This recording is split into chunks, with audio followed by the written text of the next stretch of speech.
ចាលោកគ្រូនៅពេលដែលជួបឧបសគ្គអញ្ចឹងតើលោកគ្រូមានវិធីសាស្ត្រយ៉ាងណាដើម្បីជួយដល់ពួកគាត់អញ្ចឹងណាលោកគ្រូបាទតកតងនឹងវិធីសាស្ត្រហ្នឹង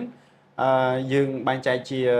ពីរផ្នែកទី1នៅពេលដែលកូនសិស្សគាត់ជួបបញ្ហាភាសាបរទេសអញ្ចឹងដំណោះស្រាយនៅក្នុងមិនថា department ផ្ទាល់ទេឬកម្មវិធីសិក្សាផ្ទាល់គឺมันគឺនិយាយជាទូទៅហើយសម្រាប់សាកលវិទ្យាល័យភូមិន្ទភ្នំពេញផ្ទាល់តែម្ដងគឺ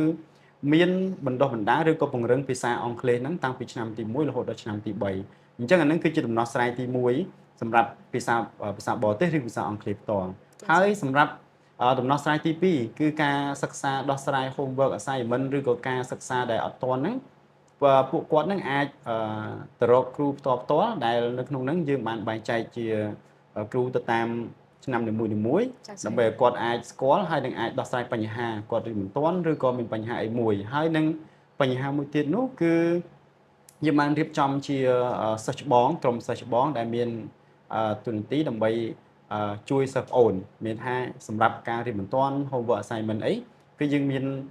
ក្រុមសិស្សច្បងនេះគាត់ប្រចាំជួយអញ្ចឹងសំខាន់ជាងគេគឺនិស្សិតផ្ទាល់តែម្ដងគាត់ដឹងថាគាត់ត្រូវការអីអញ្ចឹងត្រូវការអីគាត់អាចតាក់ទងមកខាង department ឬក៏តាមគ្រូនៅតាម